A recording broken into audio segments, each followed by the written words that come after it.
Hello guys, আসসালামু আলাইকুম। আপনাদেরকে জাহেদ কম্পিউটার কোর্সে আপনাদেরকে স্বাগতম।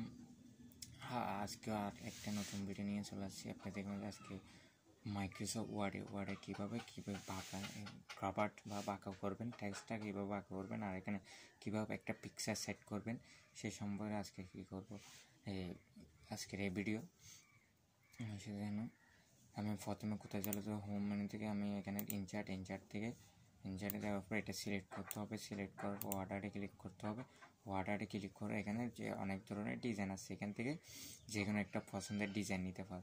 জাস্ট একটা নিলাম, নেওয়ার পর ট্যাক্সগুলো এলিমন হয়ে গেছে। সেজন্য কী করতে হবে আপনাদের, এখানে একটা ফরম্যাট অপশন চলে আসছে। ফরম্যাটে ক্লিক করে ওয়েব ট্যাক্সে যাবেন। ওয়েব ট্যাক্সে ক্লিক করার পর ইনফানাপ ট্যাক্স করে দেবেন। ফিক্সার হোক, ট্যাক্স হোক, ইনফানাপ ট্যাক্স করে দিন, তাহলে সবগুলো আগের অবস্থানে চলে আসবে। জাস্ট একটু মুভ করে এটা কী করে দেবেন, নিচে এনে দেবেন। এটা সিলেক্ট করবেন, এরকম অ্যারো চিহ্ন আসলে লেফট বাটন চেপে রাখবেন, তারপর এবার উপরে মুভ করে তুলবেন। তোলার পর এটা আবার ফরম্যাট অপশনে যাবেন, এটাকে বাঁকা করবেন। সেজন্য কী করতে হবে, এখানে এটা ট্যাক্স ইফেক্ট, এই লোগোটা দেখে, এটা যদি লেখা না থাকে এই লোগোটা চিহ্নটা দেখে বুঝতে হবে এটা ট্যাক্স ইফেক্টের কাজ। এখানে ক্লিক করলাম, এখান থেকে ট্রান্সফর্ম যাব। ট্রান্সফর্ম থেকে এখানে বিভিন্ন ধরনের আছে, যেগুলো প্রয়োজন হয় সেগুলো এখান থেকে দিতে পারবেন।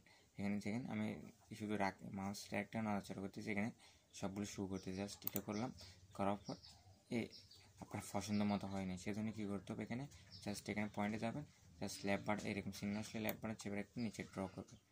যত প্রয়োজন তত কী করে ফেলবেন, রোটেট করে ফেলবেন। রোটেট করার পর আবার সেম কী করতে হবে, এখানে ওয়েব ট্যাক্স থেকে ভ্যান ট্যাক্স করে দিতে হবে। হ্যাঁ, আপনার পরবর্তী কাজগুলো কি করতে পারবেন না। এখানে যদি ট্যাক্সের কালার দিতে চাই, তাহলে ট্যাক্স যতগুলো কালার দেবেন ততটুকু পর্যন্ত কী করবেন, সিলেক্ট করবেন। সিলেক্ট থেকে জাস্ট এখানে ট্যাক্সের এখানে কালার আছে, জাস্ট এখানে একটু টিপস অপশন, এখানে ফন্ট কালার এখানে ক্লিক করবেন। এখান থেকে কালারগুলো দিতে পারবেন, বিভিন্ন ধরনের কালার দিতে পারবেন। এখানে কালার যেটা সিলেক্ট করবেন, এখান থেকে সিলেক্ট করে কালারটা এখান থেকে চেঞ্জ করে দিতে পারবেন। শেষ করে দেওয়ার পর এখানে একটা পিকচার ইনসার্ট করবো। পিকচার ইনসার্ট করার জন্য আবার সেম ইনসার্টে চলে যাবো। ইনসার্ট থেকে পিকচার থেকে দিতে পারবো, না হয় ক্লিপার থেকে দিতে পারবো। ক্লিপারে যাওয়ার পর এখানে জাস্ট পিছনে যায় গুটিতে ক্লিক করলে এখানে অনেক ধরনের ডিজাইন আছে, যেগুলো একটু এখান থেকে নিতে পারবো।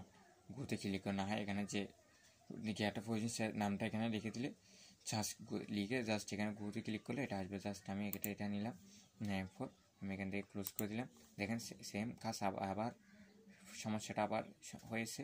দেখেন আবার ট্যাক্সগুলো এলিমিনেট হয়ে গেছে। সেজন্য কী করতে হবে, ওয়েব ট্যাক্স থেকে আবার সেম ওয়েব ট্যাক্স থেকে ইনফানাপ ট্যাক্স করে দিতে হবে, তাহলে আগের মতোই চলে আসবে।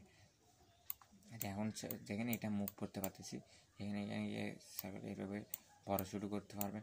এখানে যখন আমি ভাসমান একটা লোগোর ক্ষেত্রে আমি এটা দিয়ে দিব, এখন ভাসমান দিয়ে দেবো। এখানে এটা পিছনে ট্যাক্সের পিছনে নেওয়ার জন্য আপনাকে কী করতে হবে, আবার সেম ওয়েব ট্যাক্স থেকে আমি ভ্যান ট্যাক্স করে দিলে এটা চলে যাবে। এখানে আর একটা ফরম্যাট আছে, দেখেন এখানে পিকচার ফরম্যাট আছে। জাস্ট এখানে ক্লিক করলে এখানে বিভিন্ন ধরনের ফরম্যাট আসবে। এখান থেকে চাইলে কী করতে পারবো, পিকচারের ডিজাইনটা এখান থেকে দিতে পারো। যদি কালারটা চেঞ্জ করতে চাও, বলে এখানে কালার আছে, কালারে ক্লিক করলে এখানে দেখেন শো করবে, যেরকম চান সেরকম এখান থেকে দিতে পারবেন। যেরকম প্রয়োজন হয় যেরকম কাজের ক্ষেত্রে প্রয়োজন হয় এখান থেকে দিতে পারবেন। আর একটা কাজ দেখা যায়, এটা হলো এটা যখন সিলেক্ট করে আমরা এটা সাইজটা যখন বড় করি, এখানে এখানে বড় হচ্ছে, কিন্তু ফাঁসে বড় হচ্ছে না। সেজন্য আপনি কী করতে হবে, এটা সিলেক্ট করে এখানে ফন্টে ক্লিক করবেন। এখানে ক্লিক করবেন, না হয় কন্ট্রোল ডি দিলে ফন্টটা আসবে। কন্ট্রোল ডি দিলে ফরম্যাটটা চলে আসবে। জাস্ট ফরম্যাট এখান থেকে অ্যাডভান্সে যাবেন। অ্যাডভান্স এখানে সেলস এখানে 100% আছে, জাস্ট এখান থেকে 200% করে দেবেন। 200% করে দেওয়া জাস্ট করে দেবেন। এখানে পার্শ্ববর্তী এখানে সাইডে বড় হয়ে গেছে, যখন আমি আরও বড় করবো এখন সাইডে বড় হয়ে যাচ্ছে।